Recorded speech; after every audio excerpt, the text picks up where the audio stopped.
In this episode, you are going to get a tool to help you make personal change as a leader and, frankly, as a human. We're lucky to have Crockett Dunn, who has been an entrepreneur and a technologist for over 25 years. And he's going to walk us through this valuable tool, an example of making change, and exactly how to know when it's time to check your assumptions.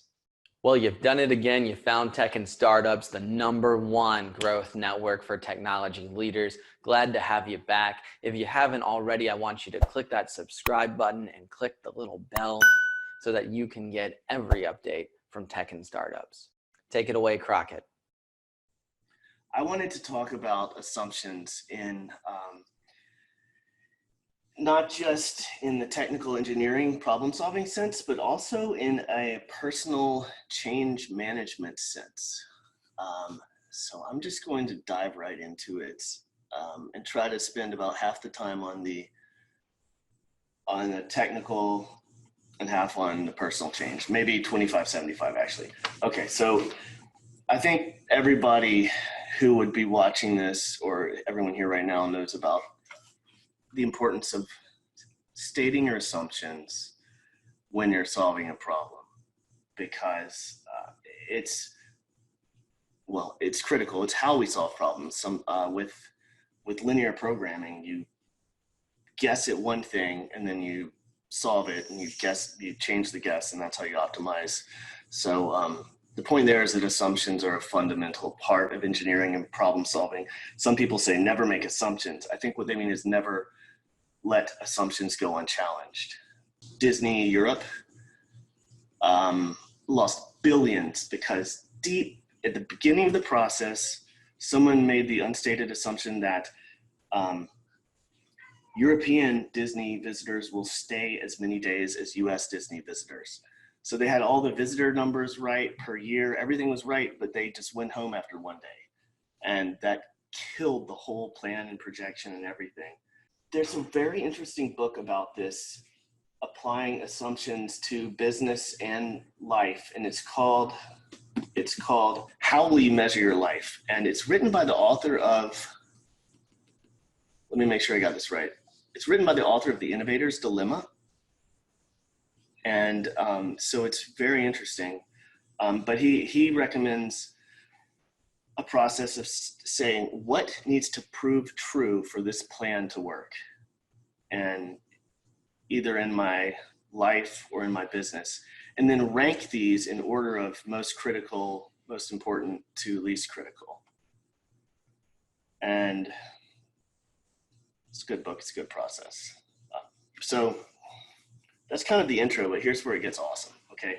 There's this concept called immunity to change. These very smart people, Keegan and someone else who I will look up afterwards and put it in the text, in the chat. These very smart academic people that I am not giving proper credit came up with this concept called immunity to change. And they wanted to know, why is it that some people set their mind to change something in life and do it, and other people set their mind to change something and fail to do it again and again and again. And they looked at what is in one's consciousness as an immune system. I bet a lot of you have read Influence by Cialdini. It's kind of similar to the consistency principle. People unconsciously will steer their lives in a way that's consistent with the beliefs they have about themselves. Okay, that's similar to the immune system that prevents people from changing. So the cool thing is, these guys came up with a process for overcoming one's immunity to change. And basically you can find worksheets about this all over the internet. What you do is you define a goal, something that's a pretty big struggle in your life. And then you look at what you're doing and what you're not doing. And then here's where it gets really cool. You uncover competing commitments. This will become clear when I give you some examples. And then underneath those, you reveal these big assumptions. Like, what are these big assumptions about yourself, about your life? Maybe you're somehow assuming you're not someone that makes much money or not someone that works on big projects or something. Revealing part. And then what you do is you challenge the big assumption with SMART goals, basically measurable goals. So if I were this person, I would experiment with and journal about this. Experiment with saying no and see, does this result in me being second rate? Does this result in me basically being fired and becoming mediocre and losing my job? And it becomes a process of constantly challenging the big assumption, acting in spite of whatever resistance, aversion, fear, whatever the big assumption is telling. And this is the recipe for personal change. Next, we're going to hear from Crockett about how to know when it's time to dig into your assumptions. But first, I want to hear from the change makers. Are you ready to challenge your assumptions? Type yes or no in the comments below. Let's hear more from Crockett. I'm really interested in this idea of setting the experiment. It seems like that's something that, first of all, it takes some sitting down with. This process looks good. It looks like it's a process that involves a little bit of rigor and willpower to sit with it. And then setting the experiment, I almost wonder if that's a tricky part of it. You've experimented with the system yourself a little bit. How do you set the experiment with such scary things?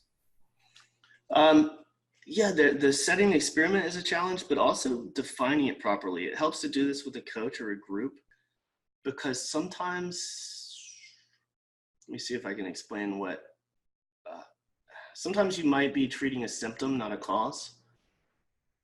Like, say this person said they wanted to take better care of themselves. If they had said their challenge was going to the gym, getting themselves to the gym, why don't I get to the gym? That wouldn't have been as valuable in revealing about underlying beliefs had they not asked, why do I want to get to the gym? So defining the change in a broad way that relates to your internal desires is important. And what is that process of just keeping asking why? What does that get me? And well, what does that get me? What does that get me? Peeling away the layers. That process is helpful for this. And then in terms of the test, so I had something very similar to that guy in that example. It was basically getting better rest and setting boundaries so that I have more capacity. And one thing I do now is I journal about how many times I check my email per day. And it shouldn't be more than, on a normal day, 3. There's no reason for me to be looking for stuff to react to, but it's just a habit. So that's one thing in my journal where I sort of set my priorities and goals and reflect upon how I'm doing. I just have a little corner with tally marks, like how many times I check my email. And when I say, oh, look, I've checked my email 6 times, that tells me maybe I'm being a little, slipping into sort of what I call reactive, responding to external demands mode rather than being self-directed. So that's one. And then after a month of that, I say, hey, did the sky fall down on my head because I stopped checking my emails every 10 minutes? Didn't you on the panel ask me, what do I think would happen if I hired someone and it didn't work out? So yeah, you test and you usually see that the stuff, it's like, I think, is it Dale Carnegie? Most of the things you worry about don't come true.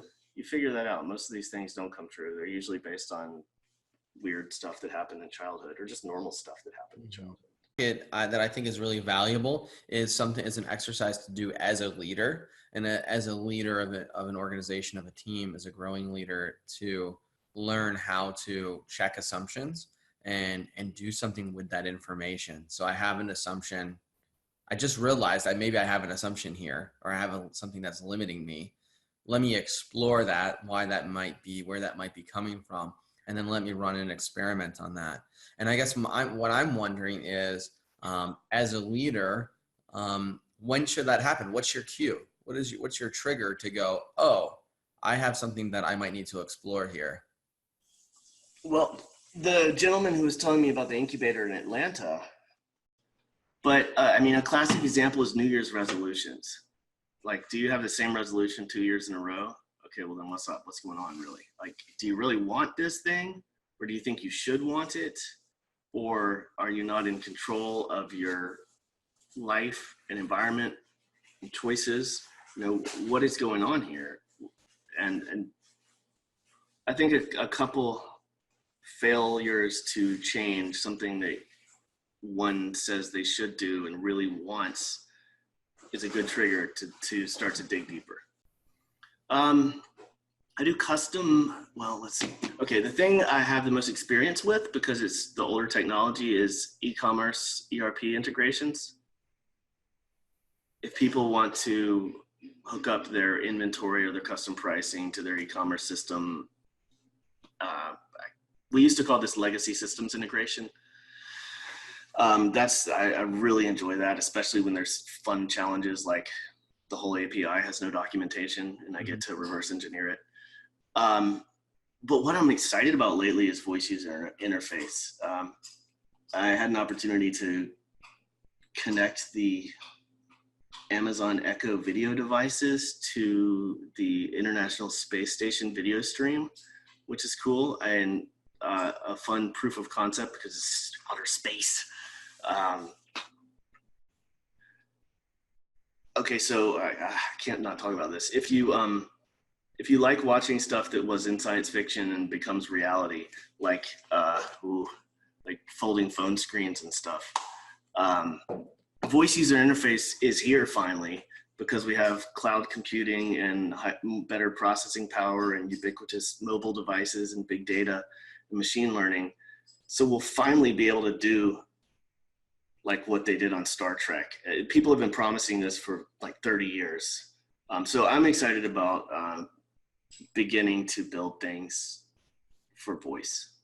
So we've been growing a lot together from the Tech and Startups content. And you know, and I know that leaders are readers. And so are so many leaders in the Tech and Startups Growth Network. And those same leaders, the ones you've seen present here and more, have been recommending books. So we've been keeping a targeted but growing and very live book list. So for you to get access to the targeted Tech and Startups Growth book list, the one that stays live but never gets too long, well, you deserve that. You can have it for free. You just have to click on the link below.